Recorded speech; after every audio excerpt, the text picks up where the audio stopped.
जय शिवराय मित्रमैत्रिणींनो, MPSC गुरु या चॅनलमध्ये आपल्या सर्वांचे स्वागत आहे. आपण आजच्या व्हिडिओमध्ये प्राचीन इतिहासाशी संबंधित काही महत्त्वपूर्ण प्रश्न पाहणार आहोत. या व्हिडिओमध्ये मी तुमचे जेवढे प्राचीन इतिहास आहे, जेवढे त्याच्यावर प्रश्न बनतात ते मी कव्हर केलेले आहेत. त्यामुळे व्हिडिओ स्किप न करता तुम्ही व्हिडिओ पूर्ण पहा, कारण येणाऱ्या पेपरच्या दृष्टिकोनातून तुमच्यासाठी फार महत्त्वाचे ठरेल. चला तर चालू करूया. इतिहास का पिता किसे कहा जाता है? तो हेरोडोटस को इतिहास का पिता कहा जाता है.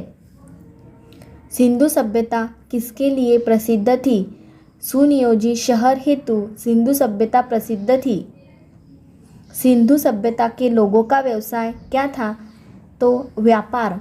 सिंधु सभ्यता के लोगों का व्यवसाय व्यापार था और उनमें मुख्य फसल जौ एवं गेहूँ थे. सिंधु सभ्यता के लोगों का व्यवसाय व्यापार और मुख्य फसल जौ एवं गेहूँ. हड़प्पा सभ्यता के बारे में किसने सबसे पहले जानकारी दी थी? तो चार्ल्स मेसन ने हड़प्पा सभ्यता के बारे में सबसे पहले जानकारी दी थी. जो हड़प्पा सभ्यता है हमारी, इसके बारे में सबसे पहले चार्ल्स मेसन ने 1025 में बताया था. मोहनजोदड़ो एवं हड़प्पा की पुरातात्विक खुदाई के प्रभारी कौन थे? तो सर जॉन मार्शल. मोहनजोदड़ो एवं हड़प्पा की पुरातात्विक खुदाई के प्रभारी सर जॉन मार्शल थे. हड़प्पा की सभ्यता कैसी थी? तो कांस्ययुगीन सभ्यता थी. हड़प्पा की सभ्यता कांस्ययुगीन कहलाती है. सिंधु सभ्यता की लिपि कैसी थी? तो भावचित्रात्मक लिपि थी. सिंधु सभ्यता की लिपि भावचित्रात्मक थी. मिस्र के राजा क्या कहलाते थे? तो फराओ. मिस्र के राजा फराओ कहलाते थे. खरोष्टी लिपि कैसी लिखी जाती थी? तो दाएं से बाएं ओर खरोष्टी लिपि लिखी जाती थी. दाएं से बाएं ओर. आदि मानव ने सर्वप्रथम क्या सीखा था? तो आग जलाना. आदि मानव ने सर्वप्रथम सीखा था आग जलाना. स्वास्तिक चिन्ह किस सभ्यता की देन है? तो स्वास्तिक चिन्ह है अपना वो सिंधु सभ्यता की देन है. जो स्वास्तिक चिन्ह है वो सिंधु सभ्यता की देन है. आग का आविष्कार किस काल में हुआ था?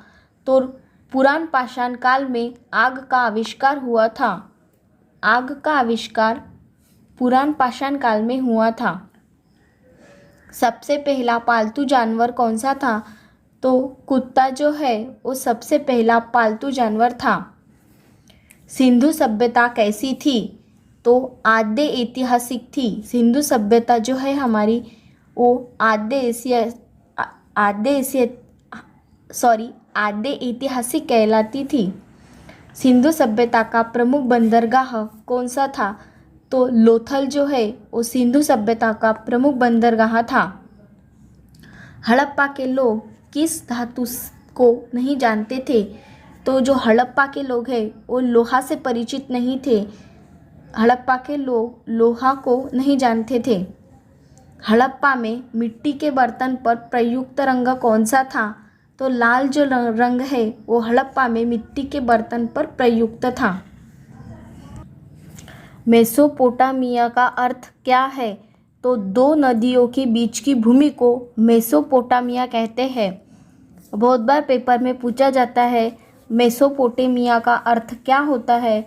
तो दो नदियों के बीच की भूमि का अर्थ होता है मेसोपोटामिया. पुराणों की संख्या कितनी है? तो 18 जो है वो पुराणों की संख्या है. और अगला अपना प्रश्न है, पुराणों के रचयिता कौन है? तो लोमहर्ष एवं उग्रश्रवा जो है वो पुराणों के रचयिता है. लोमहर्ष एवं उग्रश्रवा. लोमहर्ष उग्रश्रवा जो है लोमहर्ष का बेटा है, जो पुराणों के रचयिता कहलाते हैं. पुराणों का अध्ययन करने वाला प्रथम मुसलमान कौन था?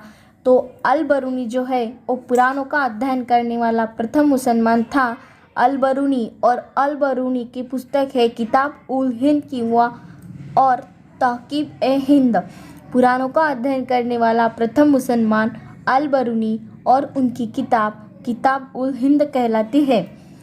अगला हमारा प्रश्न है, ब्राह्मण ग्रंथ किससे संबंधित है?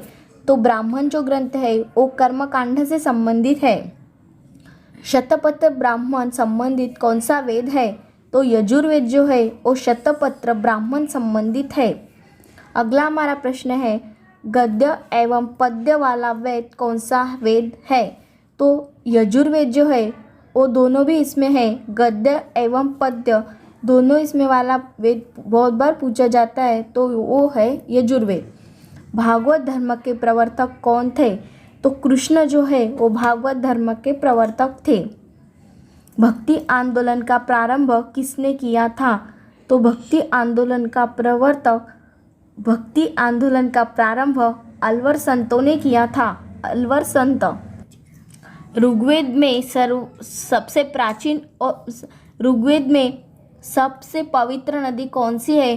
तो सरस्वती नदी जो है वो ऋग्वेद में सबसे पवित्र नदी मानी जाती है। ये प्रश्न तुम्हारे लिए इम्पोर्टेंट है। तो ऋग्वेद में सबसे पवित्र नदी जो है वो सरस्वती है। ऋग्वेद में सर्वाधिक बार वर्णित नदी कौन सी है?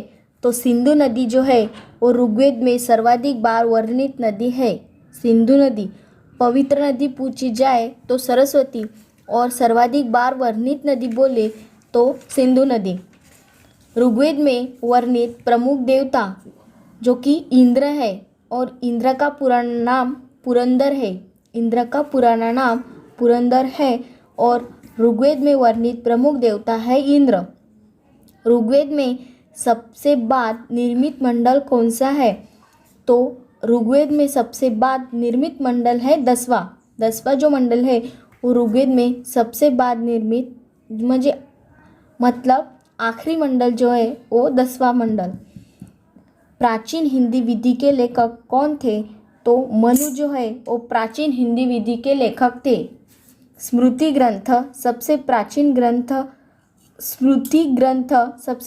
ग्रंथ में से, मतलब स्मृति ग्रंथ जो है इसमें सबसे प्राचीन ग्रंथ कौन सा है? तो मनुस्मृति जो है वो स्मृति ग्रंथ में सबसे प्राचीन ग्रंथ है। अगला प्रश्न है, पुस्तक मिताक्षरा के लेखक कौन थे? पुस्तक मिताक्षरा के लेखक कौन थे? तो विज्ञानेश्वर जो है वो मिताक्षरा के लेखक थे, विज्ञानेश्वर। महाभारत का अन्य नाम कौन सा है?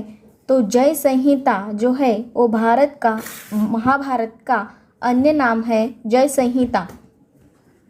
महाभारत के फारसी अनुवाद का शीर्षक क्या है?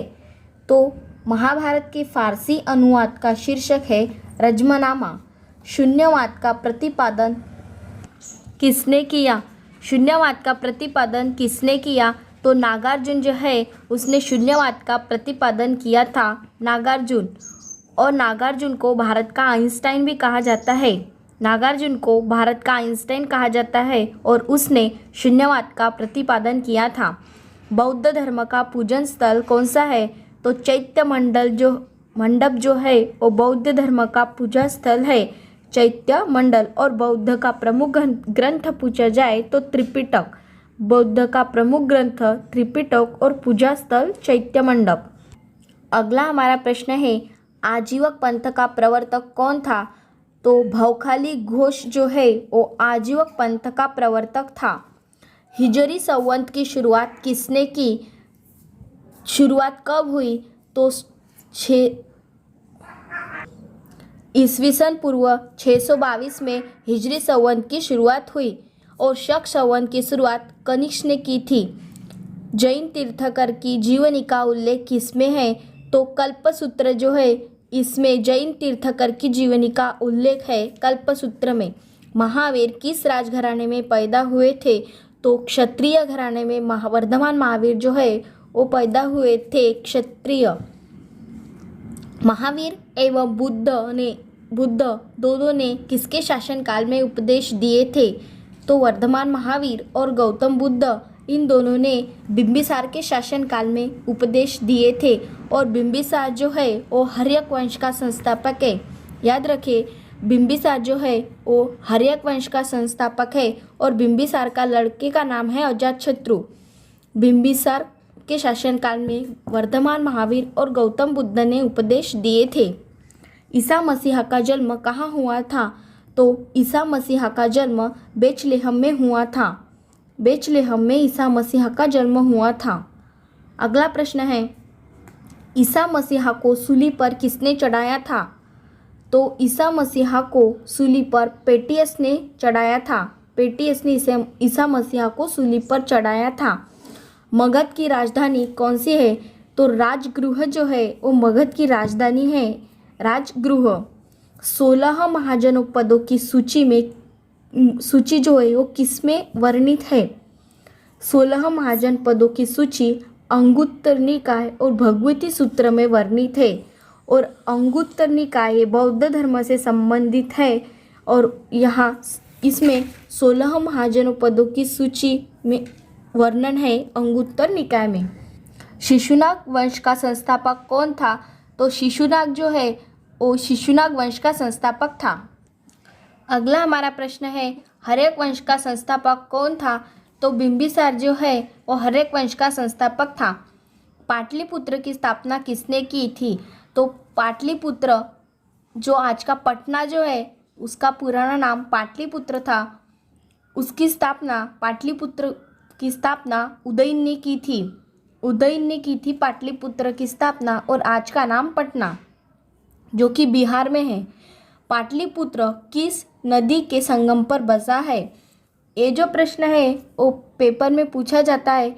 जो पाटलिपुत्र है एक किन दो नदी के संगम पर बसा है? तो गंगा नदी और सोन नदी, ये दो नदी का संगम होता है। पाटलिपुत्र जो है वो इन दो नदियों के संगम पर बसा है, गंगा एवं सोन नदी। अमित्र घाट के रूप में कौन प्रसिद्ध था? बिंदुसार जो है वो अमित्र घाट के रूप में प्रसिद्ध था, यानी बिंदुसार का नाम ही अमित्र घाट था। बिंदुसार को अमित्र घाट के नाम से जाना जाता है। भारत में सर्वप्रथम आक्रमण किसने किया था? तो ईरान ने सर्वप्रथम आक्रमण किया था। भारत पर सर्वप्रथम आक्रमण ईरान ने किया था। और पूछा महाराष्ट्र में सर्वप्रथम आक्रमण किसने किया था? तो अलाउद्दीन खिलजी ने महाराष्ट्र पर सर्वप्रथम आक्रमण किया था। अगला प्रश्न है, भारत पर आक्रमण करने वाला पहला विदेशी शासक कौन था? तो सिकंदर जो है वो भारत पर आक्रमण करने वाला प्रथम विदेशी शासक था, सिकंदर। मौर्य वंश की जानकारी किस पुराण में मिलती है? ये प्रश्न भी इम्पॉर्टेंट है। मौर्य वंश की जानकारी किस पुराण में मिलती है? तो विष्णु पुराण जो है इसमें मौर्य वंश की जानकारी मिलती है। और मौर्य वंश के संस्थापक हैं चंद्रगुप्त मौर्य। जो मौर्य वंश की जानकारी विष्णु पुराण में मिलती है। सुदर्शन झील का निर्माण किसने किया था? तो चंद्रगुप्त मौर्य ने सुदर्शन झील का निर्माण किया था। अशोक का सबसे लंबा स्तंभ कौन सा है? तो 7वां जो स्तंभ है वो अशोक का सबसे लंबा स्तंभ है। कलिंग की विजय का वर्णन कौन से अभिलेख में है? तो 13वां जो अभिलेख है हमारा, कलिंग की विजय का वर्णन 13वें अभिलेख में है। भारत का मैक्यावली किसे कहा जाता है? चाणक्य को भारत का मैक्यावली कहा जाता है। और चाणक्य का नाम, मूल नाम जो है वो विष्णुगुप्त है। और चाणक्य जो है वो चंद्रगुप्त मौर्य के गुरु थे। भारत का मैक्यावली चाणक्य को कहा जाता है। इनका मूल नाम विष्णुगुप्त है और इनको कौटिल्य के नाम से भी जाना जाता है। भारत में सर्वप्रथम सोने के सिक्के किसने जारी किए थे? तो भारत में सर्वप्रथम हिंद यूनानियों ने सोने के सिक्के जारी किए थे। अगला प्रश्न है, शीशे के सिक्के सर्वप्रथम किसने चलवाए? शीशा जो है वो सिक्के सर्वप्रथम सातवाहनों ने चलाए थे। चांदी का सिक्का सर्वप्रथम किसने चलाया था? तो चंद्रगुप्त द्वितीय, इनको विक्रमादित्य के नाम से जाना जाता है। इसने सर्वप्रथम चांदी के सिक्के चलाए थे, चंद्रगुप्त द्वितीय। दशमलव प्रणाली का प्रारंभ किस काल में हुआ था? तो गुप्त काल में दशमलव प्रणाली का प्रारंभ हुआ था, गुप्त काल में। अगला प्रश्न है, गुप्त वंश की जानकारी किस पुराण में मिलती है? तो गुप्त वंश की जानकारी वायु पुराण में मिलती है और मौर्य वंश की जानकारी विष्णु पुराण में मिलती है। गुप्त वंश की जानकारी वायु पुराण। अगला प्रश्न है, भारत का नेपोलियन किसे कहा जाता है? तो समुद्रगुप्त को भारत का नेपोलियन कहा जाता है। और जब समुद्रगुप्त को भारत का नेपोलियन किसने कहा था? तो आर्थर स्मिथ जो है, इस आर्थर स्मिथ ने भारत का नेपोलियन कहा था समुद्रगुप्त को। मंदिरों का निर्माण कौन से काल में हुआ था? तो मंदिरों का निर्माण गुप्त काल में, जो गुप्त काल के संस्थापक श्री गुप्त थे, और मंदिरों का निर्माण गुप्त काल में प्रारंभ हुआ। रुपयों का सिक्का भारत में सर्वप्रथम किसके शासनकाल में चला? तो शेरशाह सूरी के शासनकाल में रुपयों का सिक्का सर्वप्रथम भारत में चला था। शेरशाह सूरी सूर्यवंश के थे और इसके शासनकाल में रुपयों का सिक्का भारत में सर्वप्रथम चला। मूर्तियों का निर्माण कौन से काल में हुआ था? तो गुप्त काल है, इसमें गुप्त काल में मूर्तियों का निर्माण हुआ था और मंदिरों का निर्माण भी गुप्त काल में हुआ था। भारतीय इतिहास का स्वर्ण युग कौन से काल को कहा जाता है? तो गुप्त जो काल है, गुप्त काल को भारतीय इतिहास का स्वर्ण युग कहा जाता है।